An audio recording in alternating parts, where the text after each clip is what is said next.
1 month ago, on a rain-slick street, my mother and I got a bite to eat. But on the way back, I slipped and fell.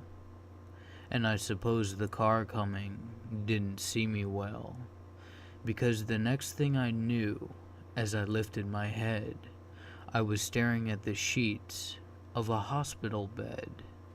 I could not move my legs, nor my right arm. My left was okay. It escaped from harm. My mother came in with a frown, and then said, "Honey, I'm afraid you'll never walk again." A feeling came over me, not sadness or hate, but instead overwhelming apathy took place. Oh well, I thought, I guess I'm done. My life is over before it's even begun.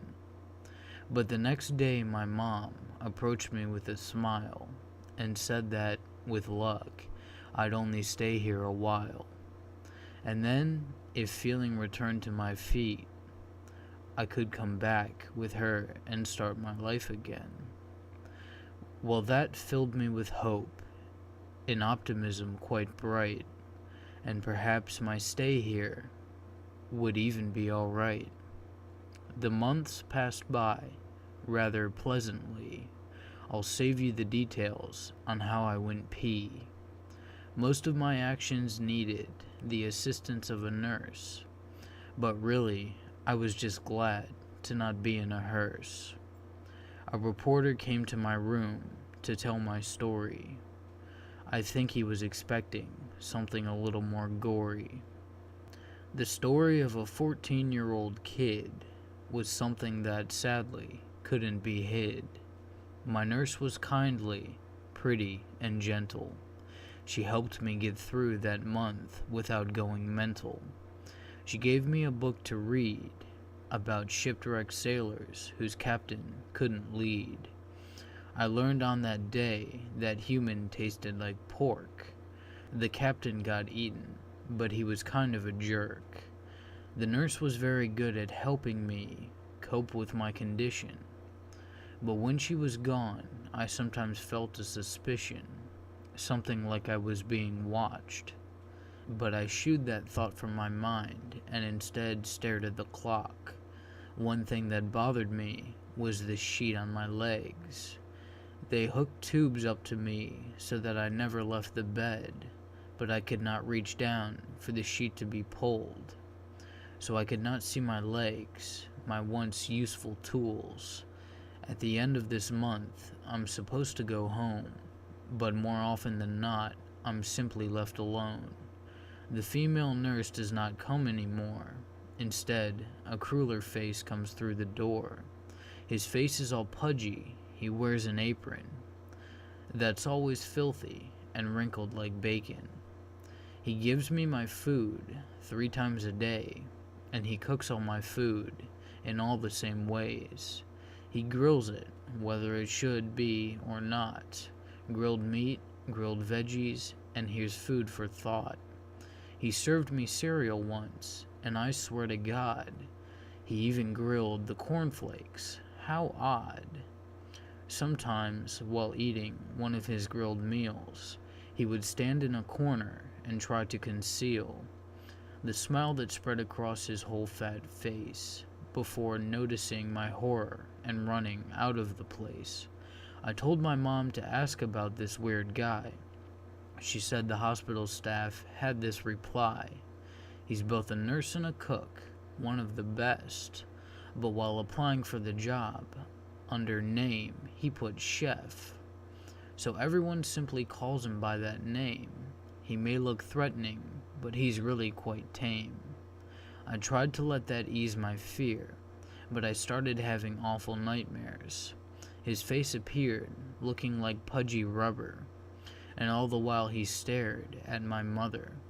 His eyes were planted firmly at her hips, and all the while he was licking his lips.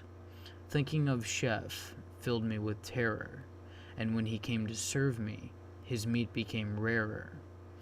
It was still appetizing, but just barely, and with every day he seemed more and more hairy.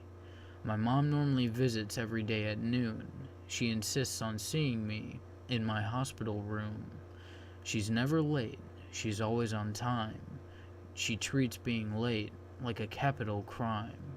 But today, for some reason, she's a few minutes late.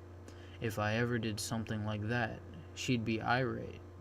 Chef comes in and serves me some meat. I take a look at his disgusting bare feet and eat the food as there's nothing else to try. And when I realize the taste, I nearly die. The food I was eating was clearly not pork, yet the taste was known as soon as it was through my fork. I was eating something else. I knew it to be true.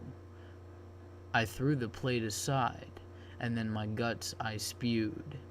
I vomited and vomited, and as I did, I cried. Was I eating my mother? Had she really died? You killed my mom, and you made me eat her too. I yelled with all the force I could bring myself to.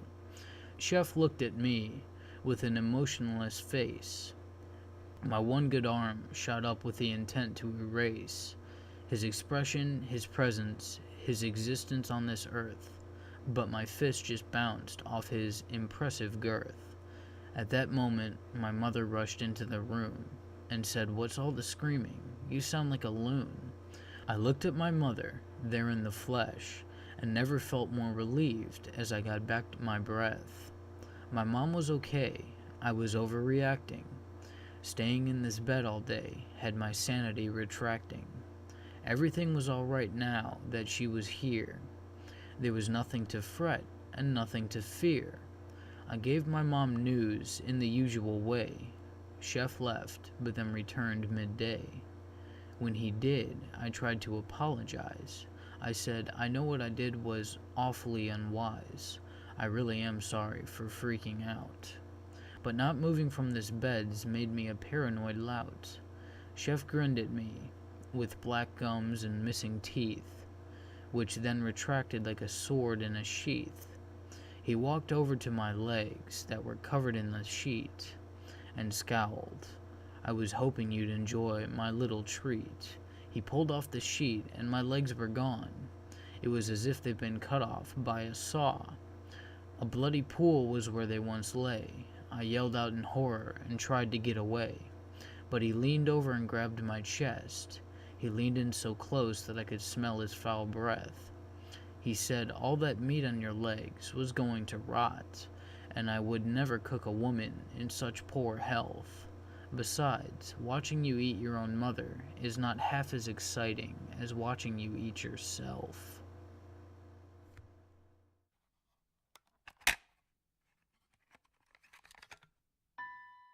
Thank you for watching. Make sure you subscribe to hear more of what I do here. If you like what you heard, make sure you give this video a like, as your support means everything to me. I hope you have a marvelous day. And as always, stay creepy.